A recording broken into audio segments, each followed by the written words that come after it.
Assalamualaikum warahmatullahi wabarakatuh. Perkenalkan, nama saya Ahmad Yusuf Kamil dengan NIM 25096629019.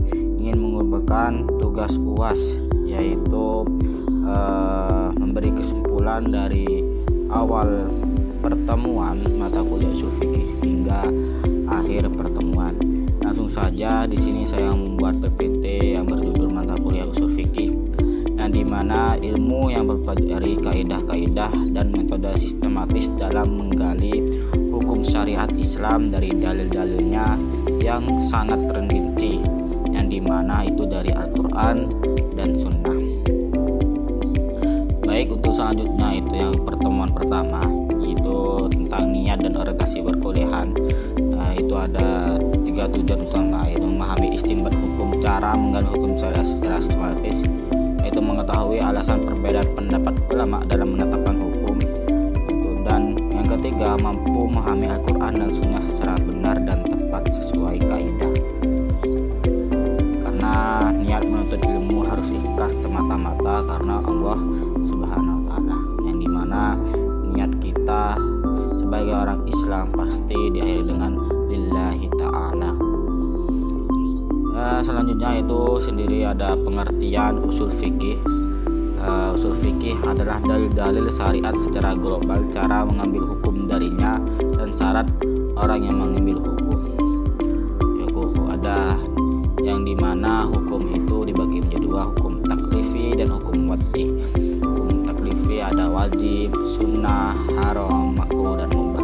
Hukum wad'i itu ada sendiri, ada sebab, ada syarat, ada mani, ada sah, ada batal, ada zimah, ada rukhsah.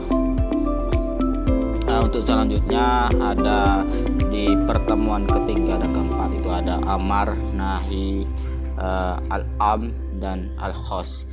Amar sendiri adalah tuntutan melakukan suatu pekerjaan, asalnya menunjukkan dan dapat menjadi sunnah, mubah, atau irsyad dengan qarinah. Nahi, tuntutan meninggalkan suatu, menunjukkan haram atau makruh jika ada qarinah pendukung. Itu adalah amar, ya perintah. Kalau amar itu perintah, kalau nahi itu larangan. Mungkin dari yang kita sudah pelajari itu kemarin, yaitu al-aslu fil amri lil wujubi, yaitu asal dari amar itu adalah wajib, dan juga kalau nahi itu al-aslu fil nahi at-tahrim, yaitu asal hukum dari larangan itu adalah haram. Itu penjelasan amar dan nahi. Dan juga ada lafaz al-am dan al-khos. Kalau al-am lafaz yang mendukung seluruh anggota, contoh linnafsida ikutul maut, setiap yang bernyawa akan merasakan kematian. Juga seperti al-khos, lafaz yang hanya menyangkut sebagai individu, tahsis Quran, sunnah, ijma, atau dilakukan melalui kias. Contoh dari lafaz al-khos atau khusus itu seperti saya bilang, wahai orang yang iman.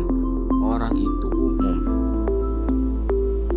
tapi khususnya itu ke lafaz yang iman, seperti itu.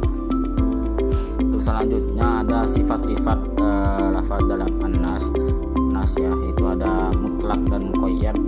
Ada kedua itu mujmal dan mubayyan, dan juga ada zahir dan mutlak dan muqayyad itu lafaz tanpa batasan, muqayyad itu lafaz dengan sifat atau batasan tertentu.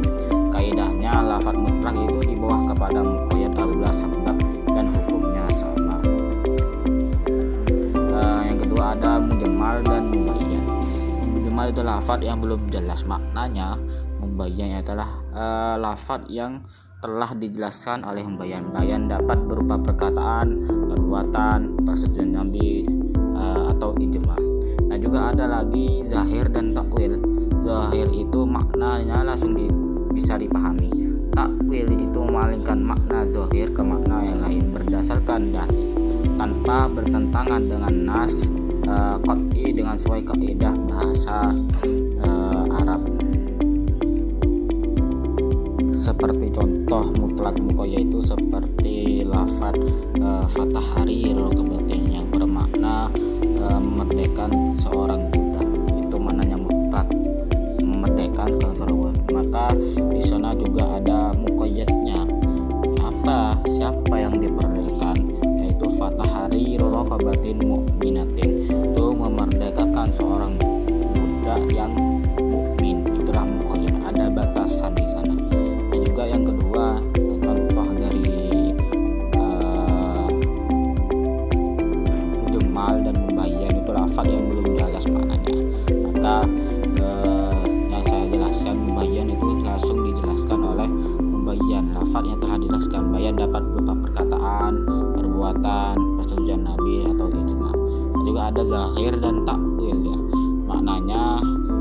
langsung dipahami. Contoh dari zohir itu kita ambil dari yang sering kita dengar di Al-Quran itu Allah menghalalkan jual beli dan mengharamkan riba. Makna zohirnya yaitu jual beli itu halal dan riba itu haram. Dan juga contoh dari takwil, juga ada contoh dari takwil itu seperti tangan Allah di atas tangan mereka, yang masih belum jelas maknanya. Maka makna takwilnya itu tangan Allah di atas tangan mereka itu bermakna kekuasaan Allah, pertolongannya Allah, itu makna takwilnya.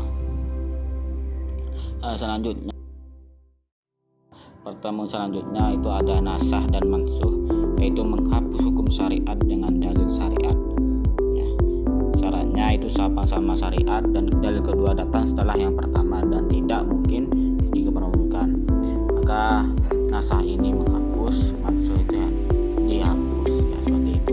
Hikmah itu persyaratan bertahap memudahkan umat dan menguji ketaatan. Untuk selanjutnya kita akan membahas dan saya akan menjelaskan yaitu metode penyelesaian ta'arud. Yang pertama itu ada al-jam, mengempromikan kedua dalil. Jika tidak bisa, kita lanjut ke metode kedua itu tarjih, menguatkan salah satu dalil. Nasah, ketika tidak bisa lagi ada metode ketiga itu nasah, menghapus dalil yang lebih dulu datang. Selanjutnya ada di pertemuan selanjutnya ada kita membahas tentang ijma dan hadis, yaitu ijma kesepakatan seluruh mujtahid umat Islam setelah wafatnya Nabi Muhammad. Mayoritas ulama menyatakan ijma adalah hujjah syar'iyah. Jenis ijma itu ada ijma sharih dan ijma sukuti. Itu ijma itu kesepakatan seluruh mujtahid umat Islam setelah wafatnya Nabi Muhammad. Kesepakatan hukum syariat Islam tentunya. Selanjutnya itu ada hadis. Hadis itu segala yang disandarkan kepada Nabi, perbuatan Nabi, dikhususkan jibiliyah, kebiasaan, atau khususnya Nabi, dan tasriyah, ketetapan syariat. Ya, mutawatir menghasilkan ilmu yakin, ahad menghasilkan zon yang wajib diamalkan jika sahih. Terus selanjutnya ada kias dan urutan dalil. Kias itu menyamakan hukum cabang dengan hukum asal karena adanya ilat yang sama. Urutan dalil syariat itu ada Al-Quran pertama, ada sunnah, ketiga ijma, yang terakhir juga kias. Al-Quran itu sendiri sumber utama syariat, sunnah itu penjelas Al-Quran, ijma kesepakatan ulama, kias adalah analogi hukum. Selanjutnya ada ijtihad. Syarat menjadi mujtahid sendiri itu adalah orang yang bersungguh-sungguh. Mujtahid itu bermakna dari lafaz ijtihada, itu orang bersungguh-sungguh, orang yang sangat mungkin menguasai Al-Quran, hadis. Ini syaratnya. Syarat menjadi mujtahid menguasai Al-Quran dan hadis, menguasai bahasa Arab, menguasai usul fikih, mengetahui ijma dan kias, memahami maqasid syariat, peran dan statusnya. Mufti, orang yang beri fatwa berdasarkan ilmu. Dan juga ada mustafti, orang yang meminta fatwa. Berijtihad benar mendapat 2 pahala, keliru mendapat 1 pahala. Itu hadis Nabi. Kesimpulannya dari yang sudah saya jelaskan dari awal sampai akhir, esensi mata kuliah usul fikih ini memberikan landasan ilmiah untuk memahami metode penetapan hukum Islam, menjelaskan alasan perbedaan pendapat ulama, serta membentuk kemampuan berpikir kritis kita, objektif dan sesuai kaidah syariat dalam menyelesaikan persoalan hukum yang terus berkembang dari masa ke masa, yaitu dari masa dahulu sampai hingga masa sekarang. Mungkin cukup sekian dari saya atas nama Ahmad Yusuf Kamil sebagai moderator dan juga pemateri. Wabillahi taufiq wal hidayah, waridha wal inayah. Assalamualaikum warahmatullahi wabarakatuh.